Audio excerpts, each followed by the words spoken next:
Hello everyone and welcome to your Onchain update for the 7th of September. If you can believe that we are this far into the year already.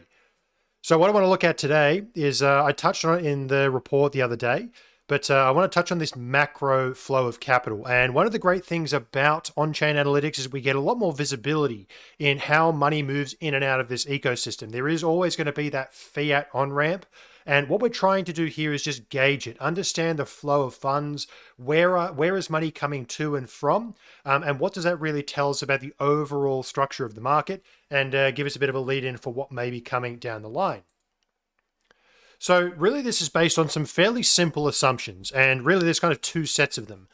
The first one is that the vast majority of capital comes in through BTC, ETH, or stablecoins. Now, of course, there's the occasional guy who comes in and spends his 15 bucks buying Dogecoin. None of that really moves the needle, right? So yes, capital does come in through those, but at some point in time, it either comes back out through fiat or it goes back into one of the majors. So generally speaking, looking at BTC, ETH, and stablecoins just simply on a market cap basis is sufficient. Now, the other assumption we make, which is a little bit even looser than that, it's still pretty good, is that when BTC and ETH flow into exchanges, I'm just going to consider that to be sell side. It doesn't mean that it is sell side. Some of them just collateralize new positions. But just for the ease of simplicity, we're only looking at big picture here. Just give me a look. I'm looking for inflection points and changes in things. So in general, when the majors flow into exchanges, I'm just going to consider that as a sell side. And when stablecoins flow into exchanges, I'm going to consider that as buy side, right? It's a really simplistic assumption. Of course, there's error bars around it, but for the most part, we get a pretty good view. And we're just going to run with those assumptions and essentially just see what the data presents to us, just being mindful of those areas. And the last thing I want to touch on is the crypto risk curve. And this is based on a very simple kind of piece of logic, which is that Bitcoin usually is the first to move. And I'll show you a chart that really demonstrates this, I think, quite nicely. Ethereum then tends to follow. And once Ethereum gets a bit of momentum, then we see capital flow into all of the other assets. So we can kind of use this relative BTC ETH balance as a bit of a litmus test on how what the appetite is for risk across this market. So we're going to jump in, cover those different topics. Let's get stuck into it. Okay, so starting with the biggest picture view, what I've got here is the aggregate market realized value. So what is this? Basically, it's looking at all of the stable coins and the realized cap of BTC and ETH, right? Because the realized cap really is the true value stored in these assets, and stablecoin supplies are, kind of fairly self-intuitive. Now, the big picture here is we're just going to look at this red curve here. In fact, I'm going to turn off this cursor. This red curve here is the aggregate, BTC plus ETH plus stablecoin supplies. And what you can see is that we've basically unwound this kind of leg that we had up in the second leg of speculation. This is all the profit taking and the excess stablecoin flows and all that final FTX driven, Luna driven speculation has essentially been flushed from the market. Now, we've been in an uptrend, but as you can see, it is nothing like previous bull cycles, right? This is very, very soft. It's very 2019 type, like it's what I would put into the category of stagnant. And in many ways, our price performance over recent months, it kind of resembles that stagnant type behavior. So we had our capitulation event, and we've essentially seen just a little bit of flow, but really nothing to write to home about. So looking at that exact chart broken down into a 30-day change, which is often a nice way to see it, you can see the bull market mania. The red and the green is essentially the same trace, but for that aggregate curve. In the orange, I've got BTC, and in the blue, I've got Ethereum. In the next chart, we'll break this down just a little bit further. Sorry, I take that back. The blue is stablecoins, but again, we'll touch on that in a second. For now, just keep an eye on the red and the green. You can see this level of stagnation, right? You can see the major capitulation events, which was driven by BTC and ETH in the orange, following the June sell-off, which was Luna and Three Arrows, and then after FTX. We had a bit of a boost, and you can see stable coins have been languishing. The blue curve is below zero, meaning there's aggregate outflows. We'll come back to that. Most of this year's performance has been driven by BTC and ETH, right? And predominantly actually BTC.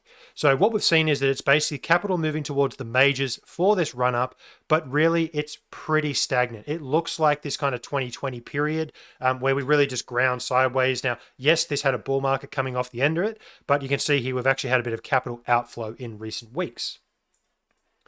Now, zooming in and looking at those three components, because I think this is a really instructive chart. I may have to do this for every single one, which I apologize for.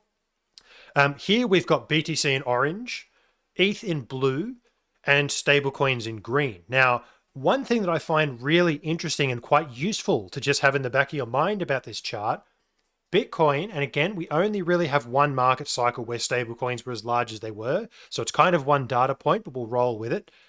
BTC leads. We see capital flow into BTC first. Ethereum follows, right? Ethereum really only got its first leg up after Bitcoin had set at 64,000 all-time high. This is when people really started bidding on Ethereum, and stablecoins followed even that. This is the risk curve. It's our first view of the risk curve. You can see BTC, you can see ETH, and then you can see stablecoins typically are the laggard. And stablecoins is really, it's, flowing of funds into stablecoins is the quote pair for every coin and every token. So really the proliferation of stablecoins has been a kind of a dominant element of the altcoin season. Now, as you can see, really since Luna, we've gone into negative territory almost across the board. There was a bit of an uptick in BTC and ETH realized caps off the bottom. This is kind of that relief rally. And stablecoins have been persistently negative. It's not by much, but it is persistently negative.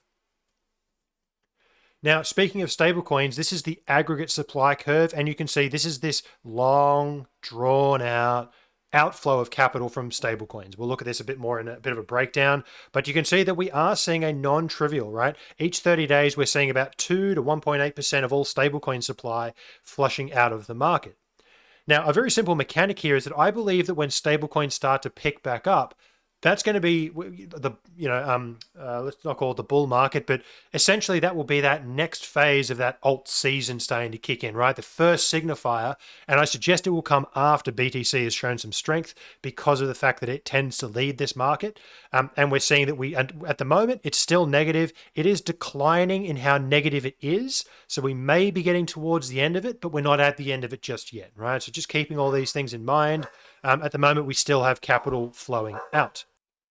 So if we then break down the stablecoin component of this, we get some really interesting dynamics. So we've got Tether here in green, which has just seen dominance exploding, right? It's up at 69% of all stablecoin suppliers. You can see there's pretty much an equal and opposite growth in Tether as a reduction in USDC.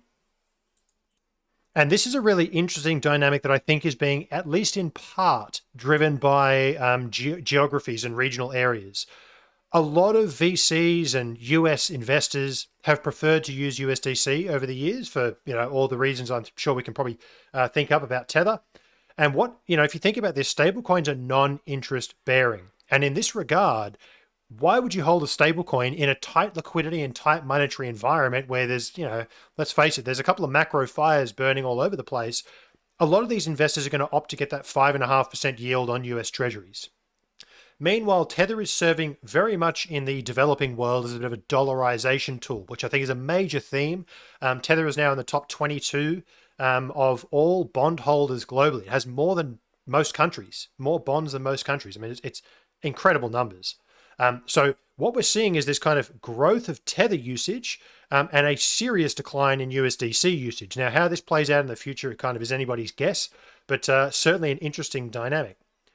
Now in yellow, BUSD has obviously gone into redemption only mode. So in the very near term, I suspect this will pretty much go to zero. So we're seeing net outflows from BUSD. We're seeing outflows from USDC.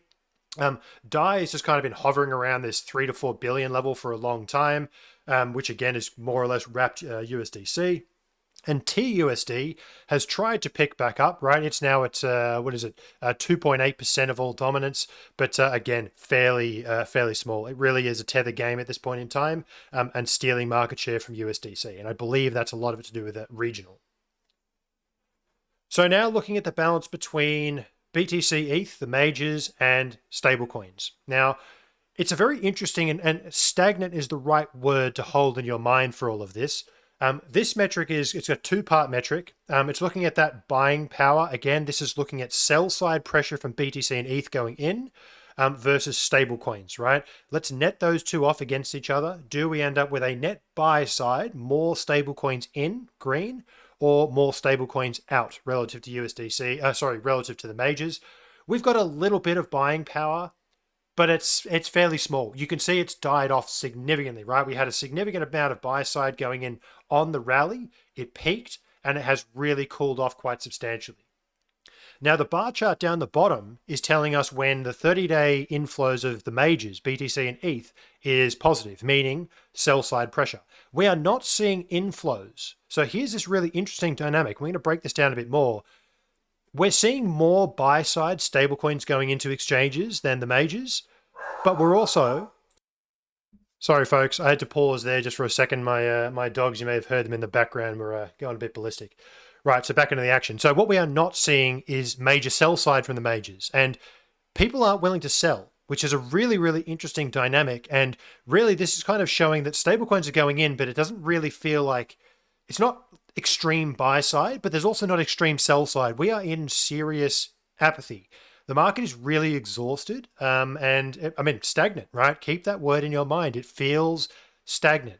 And that's okay, because that is what these processes, this long, grinding, sideways, painful boredom, this is kind of par for the course, right? This is more or less what we would expect, but we are seeing it playing out more or less in the data. So if we look at those components on the stablecoin side, you can see it's pretty flat, right? So again, that previous chart was netting them off against each other, but because there's so little BTC and ETH flowing in, these tiny little inflows and even outflows, right, just shows that there's more outflows of the majors than there is inflows of the stables, more or less. So stablecoins, I mean, really, really flat. Not really seeing a great deal. A lot of this is going to be BUSD redemptions as well, because it's capturing how much is flowing out of Binance, which is obviously fairly significant. But as we saw before, that's really getting towards the tail of that process. And that same concept, when we're looking at BTC and ETH, we are still seeing net outflows of about $1.18 billion per month, right, per 30 days. Now, this is not a trivial number, right? So we're still seeing coins coming out of exchanges. But at the moment, we're just not seeing enough kind of major buy-side demand. Stablecoins are still flowing out of the industry on aggregate. So even though coins are coming off exchanges, there's also a bit of risk floating around Binance, and people are a bit edgy, and there's all sorts of stuff that's going to cause people to just be like, you know what, I'm just going to take hold of my coins for now. So I generally don't consider outflows to be like direct buy-side proxies. Inflows, I think, are much more useful, which we'll touch on in the next chart. But outflows are a little bit more passive. So even though this is a negative number, it's just kind of showing that the net flow is that coins are coming out of exchanges overall. Now, what I was just saying there is that outflows are a bit more passive. And I think that's a good way to think about it. It's why exchange balances can go down, but price can go to the moon and then to doom, right, in the 2021-22 cycle.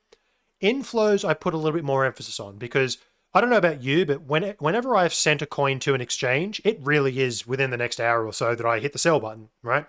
And likewise, when I send a stable coin in, I usually send it in, I buy my coin, and I withdraw it, right? So generally speaking, inflows, I think, are a little bit more, they have a bit more motivation or a bit more signal to it. And again, we're just going to net those two against each other. And what we can see is two things. Major sell side of the majors, right? Majors going in exceeded stablecoin buy side quite significantly during the bull. And this is the great irony of a lot of this stuff. You have maximum sell side in the bull market, right? It's kind of ironic that, I mean, this is literally what puts the top in. Too much sell side pressure puts the top in. Most of 2022 was kind of this stagnant up-down uncertainty. We then had major buy side. Now, part of this is going to be shaken up by FTX and all that kind of stuff, right? People self-custodying and all the like. But again, this is all inflows. We don't care about outflows at this point. It's purely looking at inflows. This is what put the bottom in. And you can see it really died off as we hit that 31,000 level back here in April. And we've been stagnating to a little bit of sell side since that point. So just putting a bit of context, right? It looks like that stagnation that we've seen in our aggregate supplies, our stable coins keep coming out. You're seeing a bit of a consistent picture here that it's just not quite, right? If we saw this kind of green buy side, that'd be great. But at the moment, we're just not seeing that. And it really feels like that kind of stagnant in-between phase. So now I want to touch on and just close out on the risk curve. This is coming back to that concept I mentioned about, typically speaking, Bitcoin leads, Ethereum follows, speculative alt season comes after. So just to help set some expectations and understandings here, when we talk about dominance, here I'm only comparing Bitcoin and Ethereum's market cap dominance. So it's a little bit better than looking at the ETH BTC ratio, in my opinion, because supply is an interesting dynamic, especially now that Ethereum has a burn. So looking at just the ETH BTC ratio, I don't think really tells you the whole picture. What is more important is looking at the market cap ratio. So low values is Altseason, ETH season. High values is peak Bitcoin season. So 2019 was very much a growth of Bitcoin dominance, and we really started to reverse, right? It was kind of starting to reverse a bit more in Ethereum's favor until Bitcoin hit its all-time high. Remember that previous chart where we saw that at the 64,000 all-time high, Ethereum started to moon? There's our dominance drop, right? It's telling us about the risk curve. We have a fairly structural and long-term downtrend. We are seeing weakening across the board, which means that Bitcoin's market cap is strengthening relative to Ethereum's. So really, I mean, for people who are looking to go out on the risk curve, this is a really simple metric to just wait and see if this reverses. Because if it doesn't, it's telling us the market doesn't, at the moment, have an appetite to go out on the curve. And that's just something to just put into your models and understand how these things play out. We're just not seeing that appetite. And let me give you a couple more charts to just put that one home.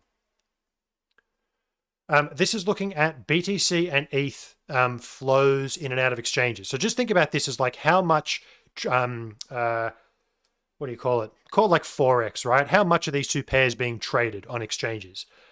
So high values means that of all of the coins flowing in or out, the daily trade on centralized exchanges, the daily trade is dominated by Bitcoin at high values. At low values, daily trade is dominated, well, less dominated by Bitcoin, right? Because it's a relative measure. During most of 2022, it was roughly 50%. So of every dollar that went in for Bitcoin or out, it was equally matched by a dollar going in or out of Ethereum, right? They were equally traded. We are seeing that Bitcoin dominance is on an uptrend, right? And you obviously get these periods of ups and downs and corrections, but this is telling us that overall on a macro scale, the last really, I mean, you could almost say 2 years has been a net growth in BTC dominance. There is more trade happening with BTC than ETH. And again, all that's telling us is that the risk curve right now is not in favor of the long tail, because if Ethereum isn't seeing the same kind of trade, then coin number 500 definitely isn't, right? So it's just not telling us that Altseason is in play. We can see this in open interest, right? We kind of saw BTC and ETH open interest come closer and closer.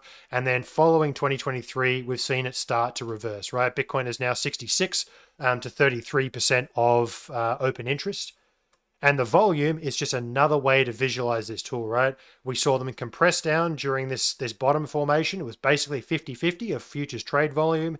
This is now opening back up in favor of BTC, 71 to 29%. So just putting it all into a bit of a wrapper there for us. So that's kind of the big picture view. At the moment, I think stagnation is the right word to have in the back of your mind. I don't believe we're going anywhere fast is probably the best framing of this whole situation. There doesn't really seem to be any kind of impetus or momentum in either direction. It doesn't feel overly negative. It doesn't feel overly positive. I'm not going to lie, it feels a little bit more bearish just simply because we're seeing capital flowing out of the market. There's a lot of supply that's currently in loss as well. That'll be something I'll touch on either tomorrow or on Saturday. But, overall, just keep your crash helmets on because there's stuff in the macro world that's also looking a little bit hairy as well. So maybe I'll touch on that in an upcoming report. But I think in terms of the risk curve, right now I'm just not seeing speculation. I'm not seeing that kind of demand for risk. It is very much capital moving up the stack, and really that's kind of a net negative overall. We just have to put our bear glasses on just for the time being, right? It doesn't feel like doom, but it certainly doesn't feel like moon. So just keeping that in mind. Anyway, hopefully that's useful, and I'll catch you in the next one. Cheers.